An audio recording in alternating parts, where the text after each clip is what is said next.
வணக்கம். இன்னைக்கு டொமேட்டோ சட்னி எப்படி பண்ணலான்னு பார்க்கலாம். இதை நான் ஃபஸ்ட் டைம் ட்ரை பண்ணுறேன். அதுக்கு தக்காளி இப்படி கட் பண்ணி எடுத்துக்கணும். கொஞ்சமாக பூண்டு,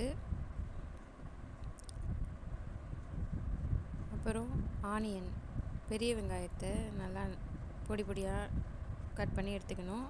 மிளகாய். ஒரு சட்டியில் எண்ணெய் ஊற்றிட்டு நம்ம கட் பண்ணி வச்சுருக்க தக்காளியை சேர்க்கணும். சேர்த்துட்டு பூண்டையும் அதிலையே சேர்த்துட்டு அப்படியே அதை வேக வைக்கணும். அந்த மேலே உள்ள தோல் உறிஞ்சி வர வரையும் நம்ம அதை வேக வைக்கணும். சால்ட்டும் அதிலையே ஆட் பண்ணிக்கணும்.